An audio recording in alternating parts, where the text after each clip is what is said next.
A black woman, in turn, greeted a deaf visitor in sign language, unaware that the CEO was watching her every move in that marble lobby where corporate hypocrisy shone brighter than the waxed floor. "I'm sorry, sir, but I can't understand what you're trying to tell me," said the receptionist, with that tone of ill-concealed irritation privileged people use whenever they encounter the slightest inconvenience in their perfect routines. The man in the elegant suit gestured desperately, his hands dancing in the air in a language no one there seemed to understand. His shoulders began to slump under the familiar weight of exclusion, silent defeat. Something people like him knew all too well. Jasmine Williams, 24, watched from across the lobby as she balanced a tray of expensive coffees for executives who barely knew her name. 3 months as an intern at the prestigious Reynolds Corporation had been enough for her to understand how that world worked. Fake smiles, superficial courtesy, and zero tolerance for anything that disrupted the flow of the corporate machine. But when she saw that man being treated like an inconvenience, something inside her refused to accept yet another injustice disguised as professional protocol. Her feet moved before her mind could reason about the possible consequences.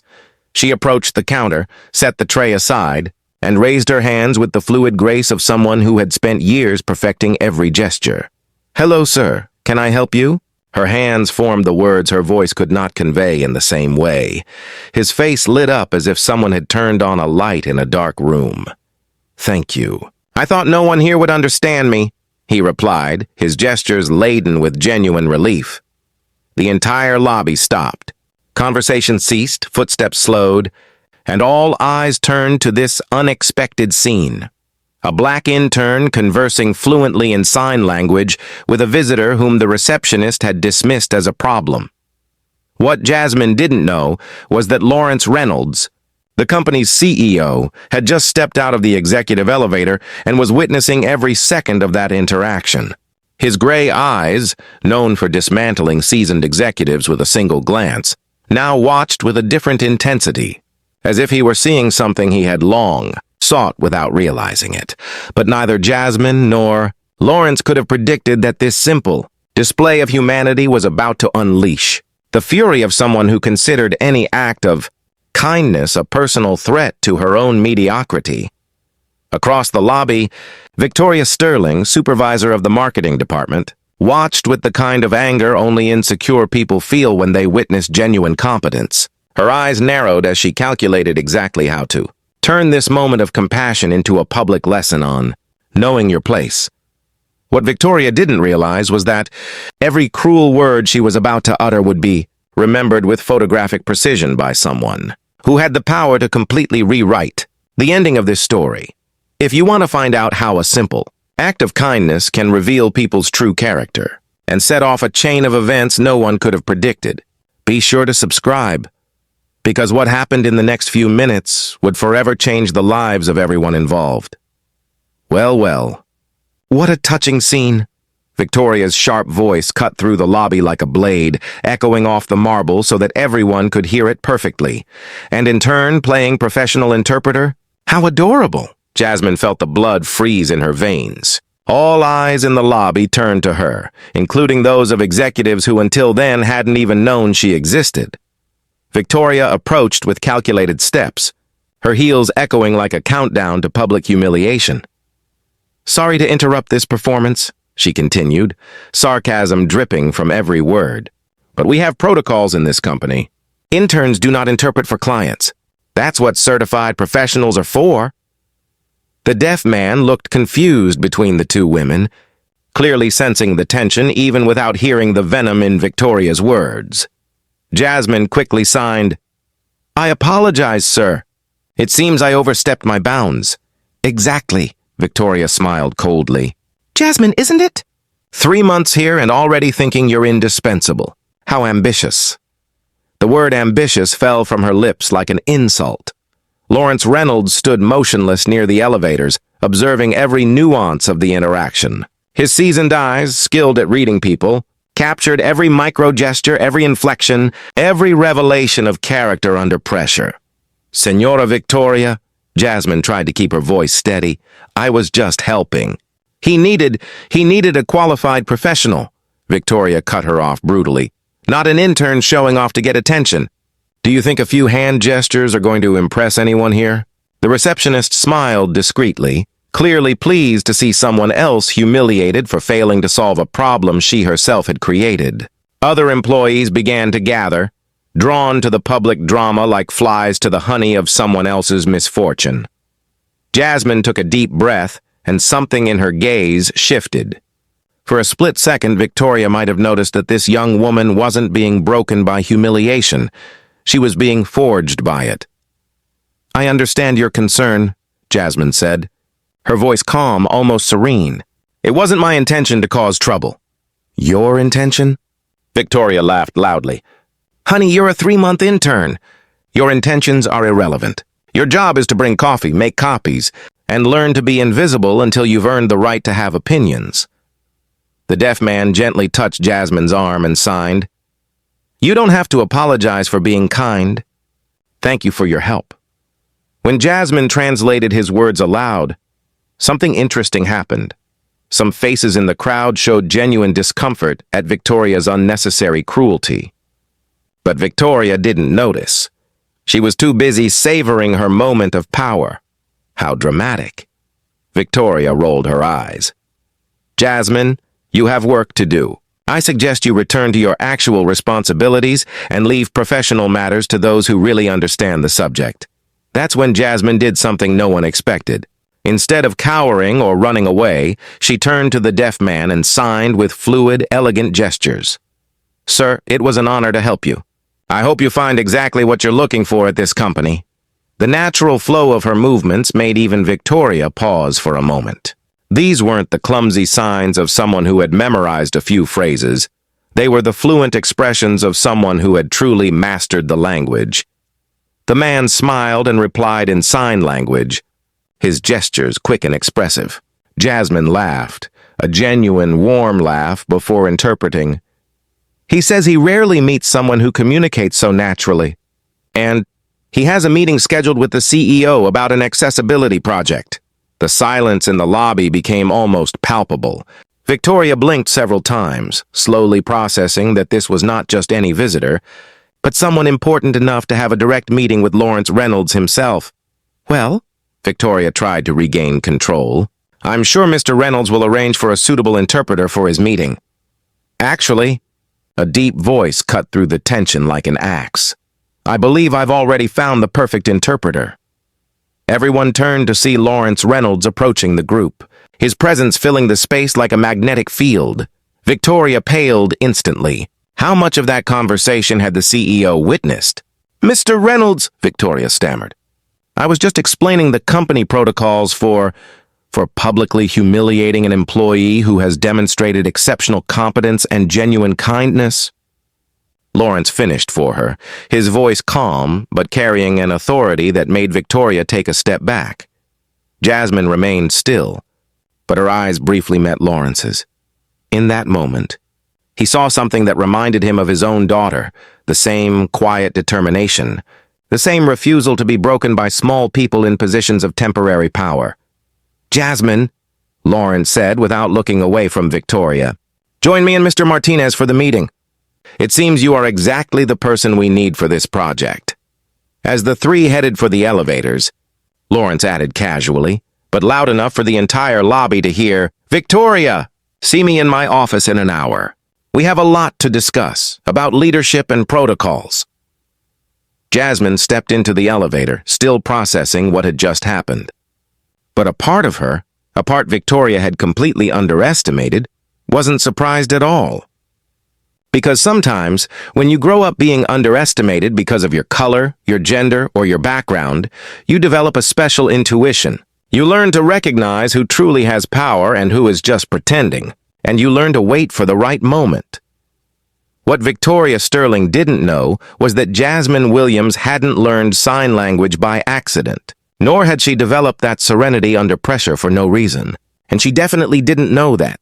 The young intern she had just tried to humiliate had spent the last few years caring for a deaf younger brother facing exactly this kind of prejudice and discrimination every single day. As the elevator doors closed, Jasmine allowed herself a small but meaningful smile. Victoria had made the classic mistake of insecure people, attacking someone without first finding out who they were really up against. And that, as she would soon discover, was a very, very costly mistake. The meeting in Lawrence Reynolds' office lasted 2 hours and completely changed Jasmine's perspective on the company. Mr. Martinez wasn't just any visitor. He was Diego Martinez, founder of the largest corporate accessibility organization in the country, evaluating Reynolds Corporation for a multi-million-dollar partnership. Her interpretation was exceptional. Diego signed to Jasmine while Lawrence watched intently. But more importantly, you understood not only my words but my intentions. That's rare. Jasmine had interpreted faithfully, but internally she was processing a shocking revelation. Lawrence Reynolds spoke sign language. Not fluently, but well enough to follow basic conversations. He had understood every word exchanged in the lobby, including all of Victoria's insults. "Mr. Martinez is right," Lawrence said, his eyes meeting Jasmine's. "Your brother must be very proud to have a sister who communicates like this." Jasmine froze for a moment. How did he know about Danny? "I did a quick search," Lawrence explained with a half-smile. "Danny Williams, 17, captain of the deaf school's basketball team. Full scholarship for graphic design. Your parents each work 2 jobs to support the family. And you, working part-time at a restaurant in addition to your internship here, to help with the bills." The vulnerability Jasmine had carefully hidden for months was now laid bare before the company's most powerful figure. But instead of embarrassment, she noticed something unexpected in Lawrence's gaze. Genuine respect. "Diego, I need to tell you something," Lawrence continued, his voice faltering briefly. "My daughter was deaf. Sarah passed away 3 years ago in an accident, but she taught me the basics of sign language before I lost her. She always said people who truly understand communication don't just translate words, they translate souls." The silence in the office was broken only by the soft sound of Jasmine, interpreting his words for Diego, who nodded with deep understanding. "That's why this project matters to me," Lawrence went on. "It's not about compliance or corporate image. It's about creating an environment where people like Sarah, like Danny, never feel invisible or overlooked." Diego turned to Jasmine and signed, something that made her blush slightly. "Asks if you would agree to lead the implementation of the company's accessibility program. Not as an intern, as a senior consultant." "Senior consultant?" Jasmine murmured, barely believing the words coming out of her own mouth. "With a corresponding salary, your own office, and the autonomy to hire a team," Lawrence added. "What do you say?" While Jasmine tried to process the magnitude of the offer 3 floors below, Victoria Sterling furiously tapped away at her keyboard, drafting emails to every influential person she knew in the company. Her strategy was simple: destroy Jasmine's credibility before she could consolidate her new position. 2. Executive Board subject: concerns about improper favoritism of unqualified personnel. Her fingers trembled with rage as she typed. If she couldn't break Jasmine with public humiliation, she would destroy her through an internal political war. What Victoria didn't know was that Lawrence Reynolds had anticipated exactly that reaction. "Jasmine," Lawrence said, as she was still absorbing the proposal, "I need to warn you about something. Victoria will likely try to sabotage you in the coming days. She's not the type to accept losing prestige quietly." "What do you mean, Mr. Reynolds?" Jasmine asked. "She'll send emails questioning your qualifications, spread rumors about favoritism, and may even try to create embarrassing situations for you publicly. It's her standard behavior when she feels threatened." Diego interrupted with a pointed question that made Jasmine smile for the first time in that conversation. "He wants to know if you are prepared for war, and if you have your own strategies." Jasmine took a deep breath. Something in her tone shifted completely. A calculated coldness neither Lawrence nor Diego expected to hear. "Mr. Reynolds, Mr. Martinez, you assume I'm just an innocent victim in this situation. And for 3 months, I let everyone think exactly that." She stopped, locking eyes with Lawrence. Do you think a young black woman from the suburbs can survive 3 months in a toxic corporate environment like this without developing defensive skills? Lawrence raised an eyebrow, intrigued. Continue. Victoria has been sending derogatory emails about me for 2 months. I've documented every hostile interaction in detail. She talks about how interns should know their place in conversations she assumes are private. Jasmine paused, letting the weight of her words sink in. I recorded everything. The silence in the office grew heavy. Diego leaned forward, impressed. Why? Lawrence asked simply. Because when you grow up systematically underestimated, you learn that documentation is your only protection. My brother Danny taught me that. He records every interaction with teachers who show prejudice against deaf students. Evidence, he always says, is more powerful than outrage. Jasmine opened her purse and pulled out a small digital recorder. I have 47 hours of recorded conversations, including remarks about interns who don't know their place, discussions about how people like me are hired only for superficial diversity, and at least 8 instances of Victoria instructing employees to ignore my requests for help or information. Lawrence and Diego exchanged a look, part surprise, part admiration. Victoria makes the classic mistake of the privileged, Jasmine continued, her voice calm, icy, unshaken. She assumes people like me are too naive or intimidated to defend ourselves. She speaks freely because she believes her position protects her from consequences. And how do you intend to use these recordings? Lawrence asked, though he already knew the answer. I haven't decided yet, Jasmine said evenly. But Victoria has 72 hours to show what kind of person she really is. If she chooses escalation, she'll find out she's seriously underestimated who she's dealing with. Diego clapped slowly, his gestures carrying total approval. There's one more thing, Jasmine added, a small but meaningful smile curving her lips. Victoria doesn't know that I speak 3 languages fluently, including Spanish. She's had several very interesting conversations with Hispanic suppliers, assuming no one around her understood. Lawrence leaned back in his chair, studying the young woman he had clearly underestimated. Jasmine, do you accept our offer? I accept, she replied, but on one condition. What is it? I want complete autonomy to deal with Victoria Sterling as I see fit. No interference, no micromanagement.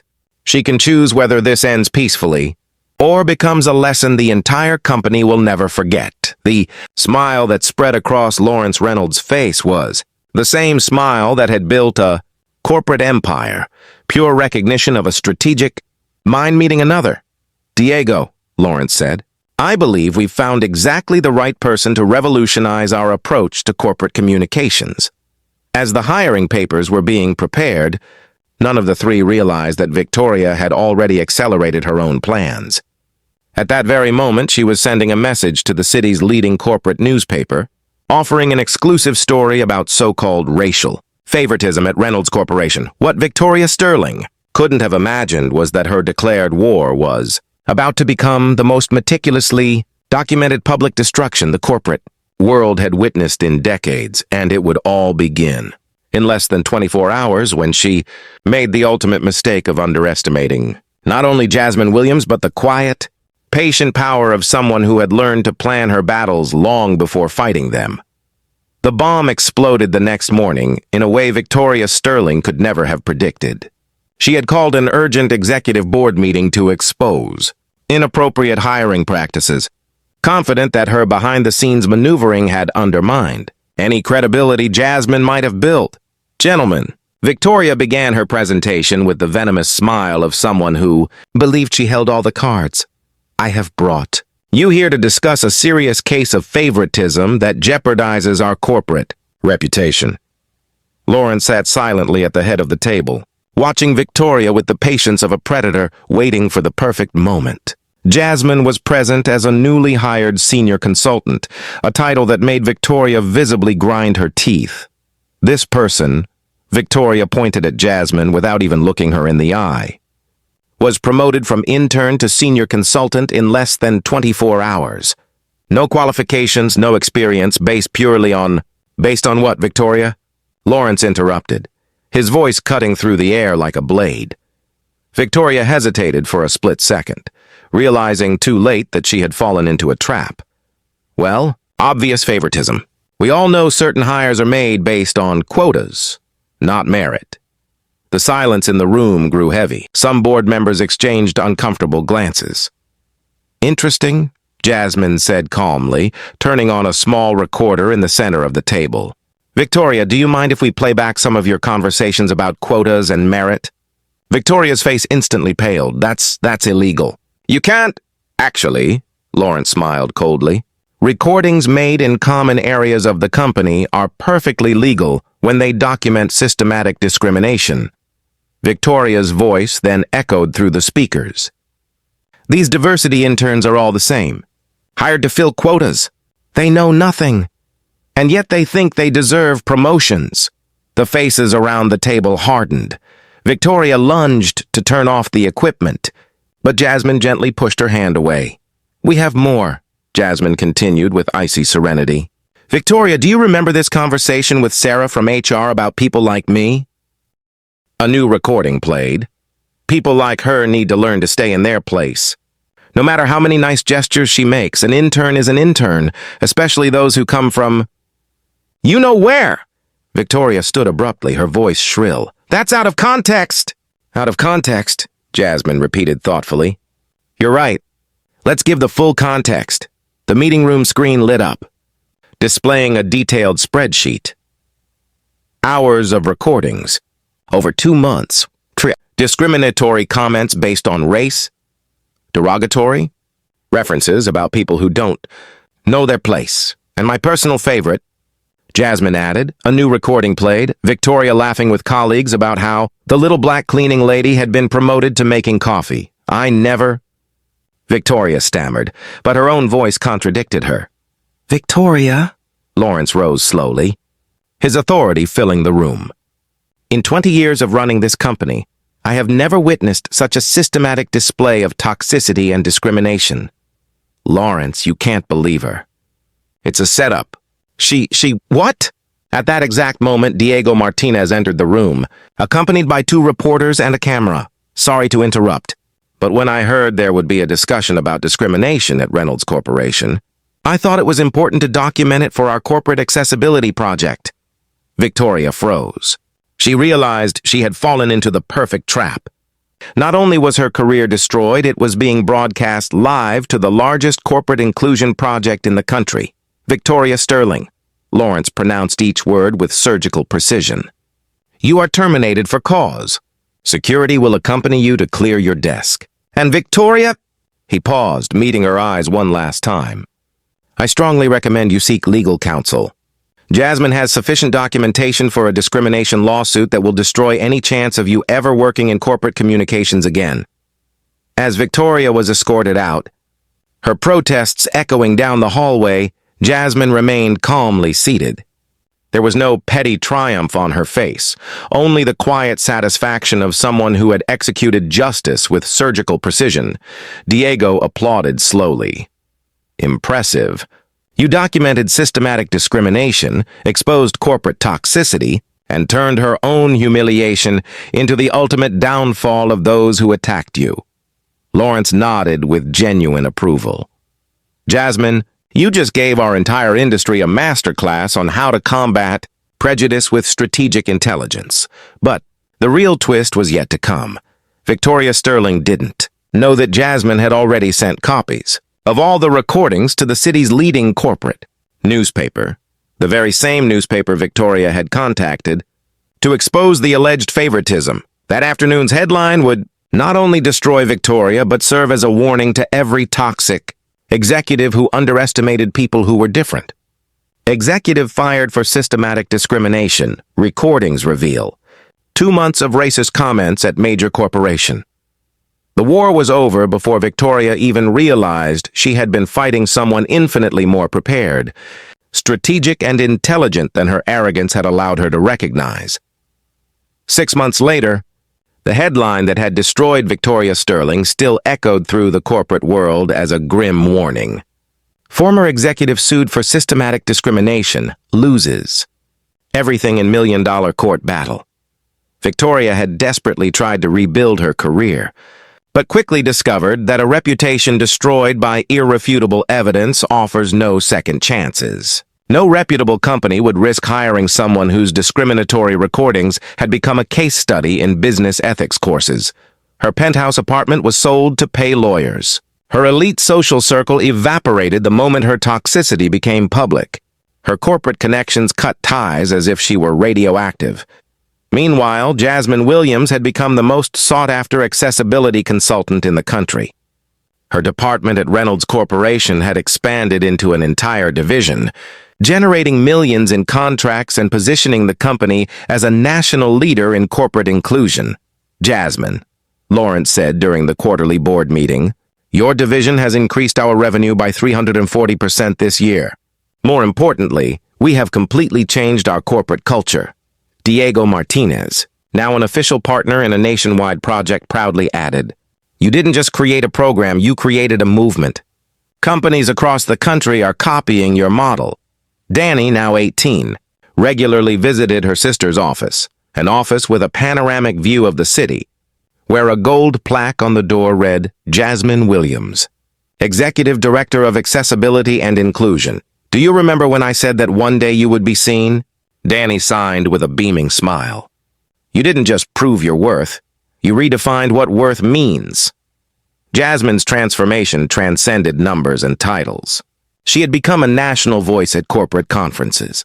Her TEDx talks on turning discrimination into opportunity racked up millions of views, and universities competed for her as a speaker. Mr. Parker, promoted to security coordinator after years of exemplary service, watched the lobby where it all began every day. "Miss Jasmine changed this company," he would tell new employees. But more than that, she proved that strategic kindness is more powerful than mindless cruelty. Reynolds Corporation had become a national benchmark. Jasmine's accessibility program was studied at Harvard. Her inclusion protocols were adopted by Fortune 500 corporations, and the company received international awards for social responsibility. Victoria, meanwhile, had moved to a small town where no one knew her story. She worked at a local accounting firm for a salary that barely covered rent on a modest apartment, a dizzying fall for someone who had once commanded entire departments. Occasionally, Victoria would search Jasmine's name online and find new evidence of her meteoric success. Another award, another accolade, another headline celebrating the woman she had once tried to destroy. What haunted Victoria most was not only her own downfall, it was the belated realization that Jasmine had always been exactly what she claimed to be: genuinely talented, strategically brilliant, and morally superior. Her attempt at humiliation had only revealed her own mediocrity. Lawrence Reynolds, transformed by the experience, instituted the Sarah program, named in honor of his daughter, offering full scholarships to young people from marginalized communities interested in communication and accessibility. Jasmine personally oversaw each application. "Do you know what I've learned?" Lawrence said to Jasmine in a private conversation. "My daughter did not die in vain if her story helped me recognize genuine talent when I finally found it."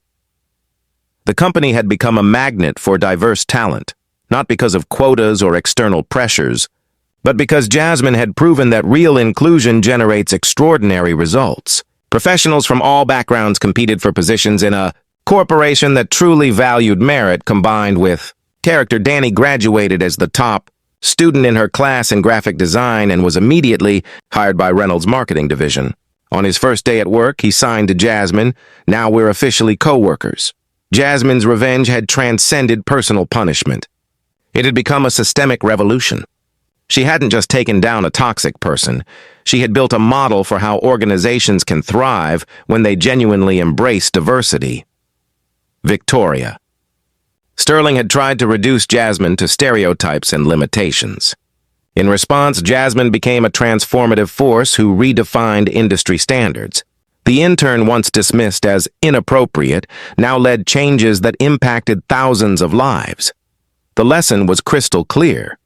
When you try to destroy someone out of prejudice, you not only reveal your own flawed character, you may also create the catalyst for your own replacement by someone infinitely better.